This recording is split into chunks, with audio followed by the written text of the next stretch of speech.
আকাঙ্ক্ষা কখন লোভে পরিণত হয়ে যায় তা কেউ বলতে পারে না। এবার তার পরিণাম কি হতে পারে তাও আমরা কেউ জানি না।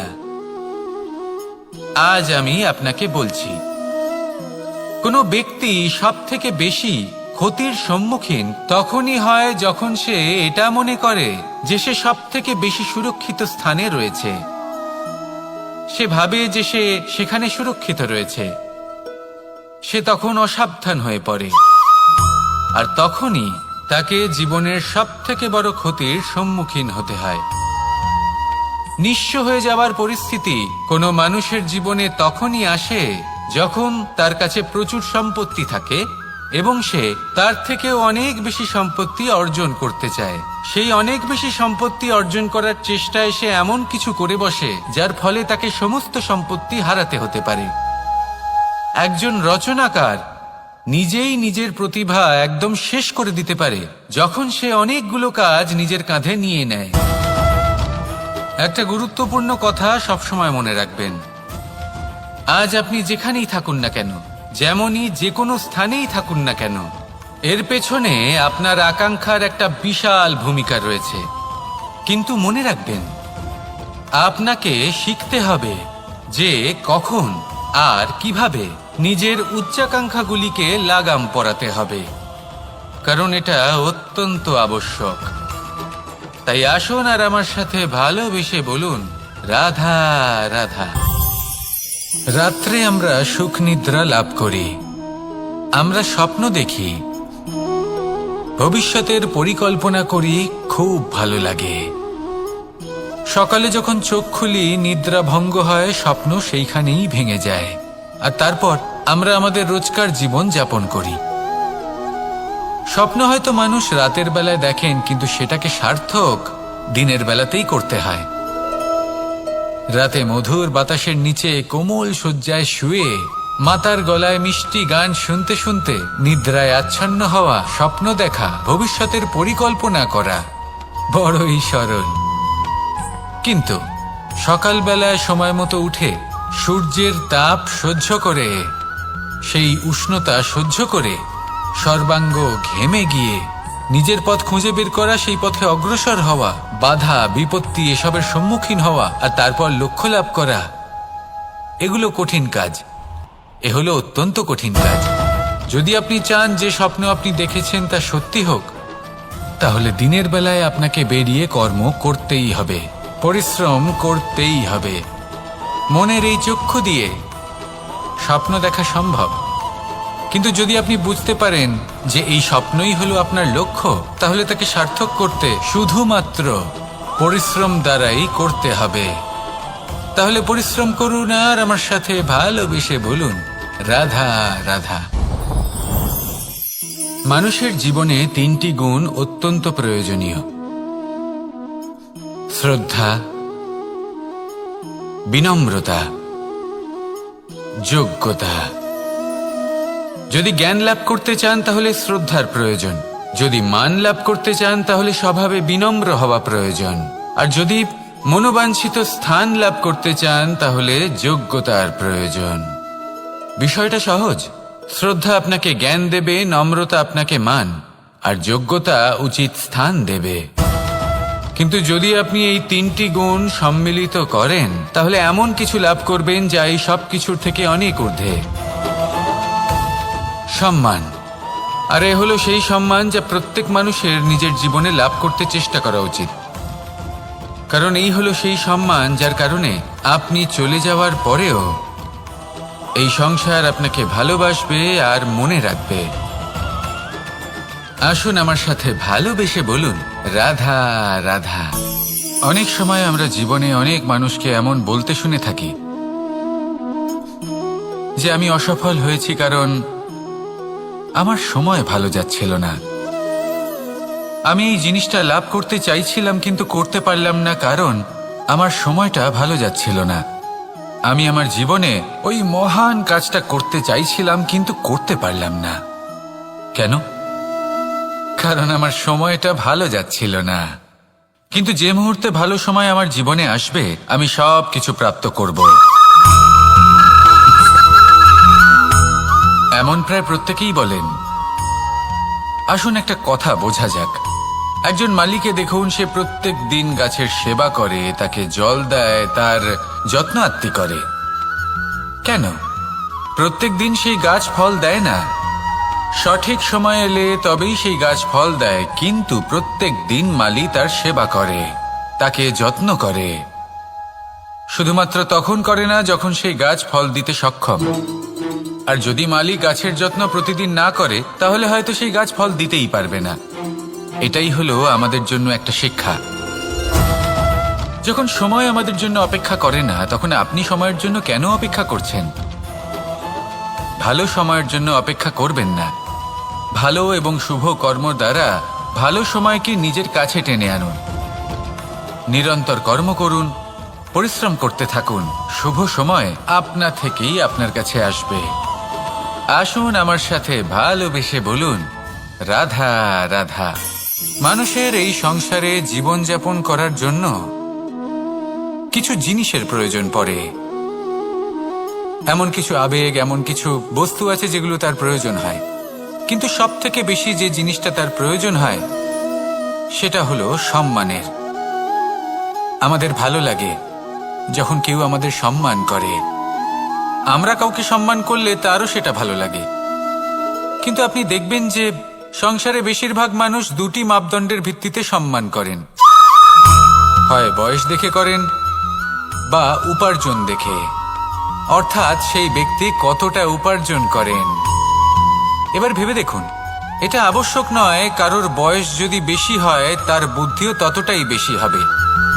আবশ্যক এটাও নয় যে কোনো ব্যক্তি যদি অত্যন্ত ধনী হন বা তার মনও নির্মল হবে বা তিনি সৎকর্ম করবেন বা এমন কোনো কর্ম করবেন যাতে উনি সম্মান লাভ করতে পারেন। হতে পারে উনি ধনী কিন্তু দুশ্চরিত্র। সেই জন্য বয়স বা উপার্জন দেখে কোনো ব্যক্তিকে সম্মান করবেন না। কর্ম দেখুন। যদি গভীরভাবে ভেবে দেখেন তাহলে দেখবেন যদি কোনো মানুষ কোনো সৎকর্ম করেন তাহলে তার প্রতি হৃদয় থেকে সম্মান জাগ্রত হয়। এটাই হলো সেই সম্মান যা অর্জন করতে হবে। বয়স আজ আছে, কাল আরো বৃদ্ধি পাবে। উপার্জন আজ আছে, কাল সেটা কমে যেতেও পারে। কিন্তু যদি আপনি নিরন্তর শুভকর্ম করতে থাকেন তাহলে আপনি মৃত্যুর পরেও অমর হয়ে থাকবেন। আসুন আমার সাথে ভালোবেসে বলুন, রাধা রাধা।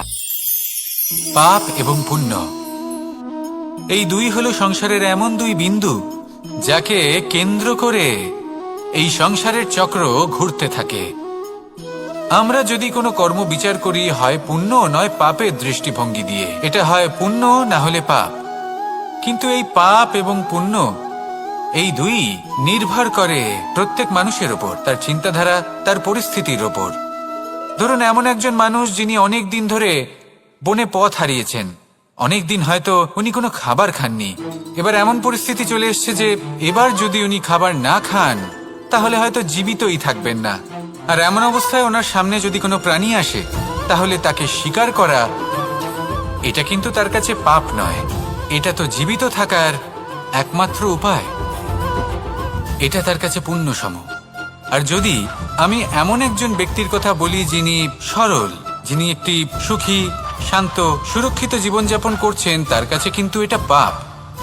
এইরকমই এই সংসারে ভিন্ন ভিন্ন পরিভাষা আছে পাপ এবং পুণ্যের। তার মধ্যে যদি আমি আপনাকে একটি সরল পরিভাষা দিই, সেটা হলো জীবনে যখনই কোনো কর্ম করবেন সেটা নিয়ে একটু ভেবে দেখুন যে এই যে কাজটা আমি করছি তার ফলে এই যে অন্য মানুষেরা আছেন এই সংসারে, তারা কি দুঃখ পাবেন? যদি তারা দুঃখ পান তাহলে সেটা পাপ। যদি আপনি এমন কোনো কর্ম করেন যার ফলে অন্যরা প্রসন্নতা লাভ করেন, তাদের মুখে হাসি ফুটে ওঠে, যদি তারা প্রেরিত হন, জীবনে সামনে এগোতে পারেন, তাদের বিকাশ হয়, তাহলে এটা হলো পুণ্য। তাই জীবনে সবসময় পুণ্য করতে থাকুন আর আমার সাথে ভালোবেসে বলুন, রাধা রাধা। বনস্পতি ফলনের জন্য আমাদের কিসের প্রয়োজন পড়ে? একটু ধরিত্রীর, একটু পরিশ্রমের আর একটা বীজের। এবার যদি মানুষের কথা বলি তাহলে এখানে ধরিত্রী হলো মানুষের এই জীবন, যেখানে মানুষ নিজের ইচ্ছের ফল ফুল ফলন করতে চায়। পরিশ্রম হলো আমাদের কর্ম, আর বীজ হলো আমাদের নির্বাচন। আমাদের বেছে নিতে হবে যে আমরা কি বপন করব, আম নাকি ফণি মনসা। এর মধ্যে আমরা কি পেতে চাই? রসালো ফলের ফলন চাই নাকি কাঁটার ফলন চাই, তা আমাদের উপর নির্ভরশীল। কিন্তু একটা কথা ঠিক, লক্ষ্য যেমনই হোক না কেন, জীবন যেমনই হোক না কেন, যদি আপনি লক্ষ্যের দিকে এগোতে থাকেন তাহলে কর্মের সাথে খামখেয়ালি আচরণ করতে পারবেন না। যদি আপনি এমন করেন তাহলে এটা আপনাকে একটা অনুচিত লক্ষ্যে পৌঁছে দেবে, সেটা কিন্তু নিশ্চিত। সবসময় এটা মনে রাখবেন, কর্মের সাথে খামখেয়ালি হবেন অর্থাৎ কর্মফলও আপনার সাথে খামখেয়ালি হবে। তাহলে নিষ্ঠার সাথে কর্ম করতে থাকুন আর নিজের লক্ষ্যকে প্রাপ্ত করুন। আর আমার সাথে ভালোবেসে বলুন, রাধা রাধা। অগ্নি চতুর্থ তত্ত্ব, সব থেকে বেশি গুরুত্বপূর্ণ কিন্তু তার থেকেও বেশি ভয়াবহ। কখনো অগ্নিকে নিয়ন্ত্রিত রূপে উনুনে জ্বলতে দেখেছেন? এই অগ্নি আমাদের খাবার বানাতে সাহায্য করে, যা আমাদের শক্তি প্রদান করে। কিন্তু এই অগ্নি যখন বিচলিত হয়ে, অনিয়ন্ত্রিত হয়ে কোনো বনের আগুন হয়ে ওঠে, তখন মহা বিনাশ ঘটে যায়। আপনারই অন্তরের ঊর্জা হলো এই অগ্নি। এটা আপনার শক্তিও, আপনার ক্রোধ। একে ব্যবহার কিভাবে করবেন তা আপনারই হাতে। যদি কোনো ব্যক্তি নিজের অন্তরের এই ঊর্জাকে ব্যবহার করেন শক্তির রূপে, তাহলে সে বিকাশ ঘটাতে পারে, নির্মাণ ঘটাতে পারে। কিন্তু যদি কোনো ব্যক্তি তার অন্তরের ঊর্জাকে বিধ্বংসী অস্ত্র বানিয়ে ফেলেন, তাহলে নিশ্চিত রূপে মহা বিনাশ ঘটতে পারে, যাতে বিনাশ তারও অবশ্যই হবে। অনেক বছর পূর্বে এমনই এক আগুনের দ্বারা এই সুন্দর পৃথিবীর নির্মাণ হয়েছিল। আর অনেক বছর পূর্বে এমন এক আগুনেই সমস্ত জীব এবং সংসার বিলুপ্ত হয়ে গেছিল। এবার আপনি আপনার অন্তরের ঊর্জা দ্বারা বিনাশ ঘটাতে চান নাকি নির্মাণ ঘটাতে চান, সেই সিদ্ধান্ত আপনারই। আসুন আমার সাথে ভালোবেসে বলুন, রাধা রাধা। কখনো কখনো এমন হয়, আমরা আমাদের বাড়ির উঠোনে বীজ বপন করি আর তা বিকশিত হয় একটা সুন্দর বৃক্ষে। তার শাখাগুলি প্রতিবেশীর বাড়ি পর্যন্ত পৌঁছয়। ফলের বর্ষণ প্রতিবেশীর বাড়িতেও হয়ে থাকে। আর আমরা ভাবি গাছ আমরা উৎপন্ন করব আর ফল খাবেন আপনারা। এই কেমন কথা হলো? আপনাকে এই কথা বুঝতে হবে যে এসব হলো ভৌতিক বস্তু, সাংসারিক বস্তু। কখনো নিজের বাড়ির বাগানে ভালোবাসার গাছ বপন করে দেখুন। তার শাখাও প্রতিবেশীর বাড়ি পর্যন্ত পৌঁছবে, ফলের বর্ষণ সেখানেও হবে। কিন্তু সেই ফল চাইতে আপনাকে যেতে হবে না, সেই ফল দ্বিগুণ মাত্রায় আবার আপনার কাছেই ফিরে আসবে। তাই নিজের বাড়িতে আর নিজের মনে ভালোবাসার গাছ উৎপন্ন করুন। এই জীবন প্রসন্ন হয়ে বলবে, রাধা রাধা। অ দিয়ে অন্ত, আ দিয়ে আরম্ভ, এই দুইয়েরই রাশি সমান। যদি আপনি মন দিয়ে দেখেন তবে দেখবেন এদের সম্পর্ক খুবই নিবিড়। কিভাবে? যখন কোনো কিছু শুরু হয় এটা নিশ্চিত হয়ে যায় যে তা সমাপ্তও হবে। আরম্ভই যদি না হয় তা সমাপ্তও হবে না। যা আরম্ভ হয়েছে তার সমাপ্তি হলো অবশ্যম্ভাবী। এটাই হলো প্রকৃতির নিয়ম, একে এড়ানো যায় না। এবার এই কথা আমরা সকলে জানি। এবার মানুষ কি ভাবে যে সমাপ্তির পরে কি হতে পারে, এর উত্তর তাদের কাছে নেই। তাদের উচিত অন্য কোনো বিষয় ভাবা যা বেশি গুরুত্বপূর্ণ।